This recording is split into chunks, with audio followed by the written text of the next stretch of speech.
السلام علیکم، یہ ہے TNN TV۔ چیئرمین پاک سرزمین پارٹی مصطفی کمال نے کہا ہے کہ کراچی والوں کو پینے کا صاف پانی فراہم کیا جائے گا۔ کراچی پریس کلب کے باہرذرائع ابلاغ عامہ کے نمائندوں سے گفتگو کرتے ہوئے مصطفی کمال کا کہنا تھا، صحیح بات کو بھی لوگوں کے سامنے پیش کر دی ہے اور لوگوں پہ چھوڑ دیا ہے کہ وہ اس کے اوپر اس صحیح بات پر کیا فیصلہ کرتے ہیں۔ اگر کوئی ہماری بات مانتا ہے جب بھی ہمارا بھائی ہے، کوئی ہماری بات نہیں مانتا ہے تو وہ ہمارا بڑا بھائی ہے، اور ہم اپنی دعوت کا سلسلہ جاری رکھیں گے۔ یہی ہمارا کام ہے۔ پاک سرزمین پارٹی کے کارکنوں نے اس ایک سال کی اس جدوجہد میں تمام نامصائب حالات کے باوجود اب تک کسی کو ایک پتھر بھی نہیں مارا، تو یہ اس بات کی عکاسی کرتا ہے کہ ہماری تربیت کیا ہے اور ہم چاہتے کیا ہیں۔ مصطفی کمال کا مزید کہنا تھا، آج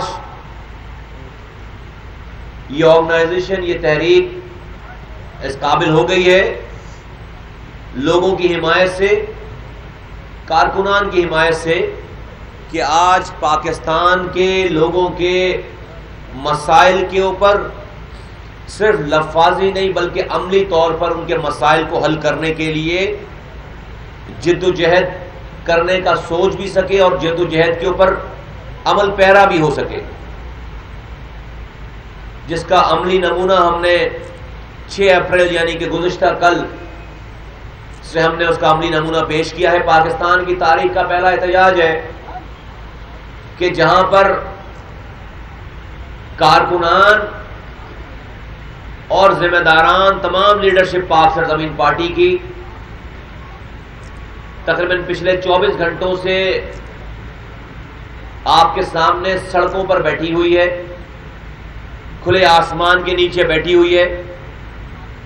اس لیے نہیں کہ مصطفی کمال کو یعنی اس قائم خانی کو وزیر اعظم پاکستان بننا ہے، اس لیے نہیں کہ ہمیں MNA MPA وزیر بننا ہے، اس لیے نہیں کہ ہمیں زیادہ سیکیورٹی چاہیے، زیادہ مراعات چاہیے، زیادہ ہمیں پروٹوکول چاہیے، بلکہ اس لیے کہ پاکستان کے سب سے بڑے شہر کراچی کہ لوگوں کو پینے کا صاف پانی چاہیے۔ 50% سے زیادہ علاقوں میں پانی کی لائنیں موجود نہیں ہیں، جہاں پر ایک غریب آدمی ٹینکر خریدنے کی استطاعت نہیں رکھتا، پانی کے ٹینکر خریدنے کی استطاعت نہیں رکھتا، اور اس کی روز مرہ کی جو بیسک نیسیسٹیز ہیں وہ اسے میسر نہیں ہے۔ 2.5 کروڑ کی آبادی میں 50% ایسا علاقہ ہے جہاں سے تقریباً 41 سے 50% جہاں پر پانی کی لائنیں ہی موجود نہیں۔ دیکھتے رہیے تازہ ترین خبریں اور exclusive reports. Lotus Lake Towers, a groundbreaking endeavor by Lotus Properties.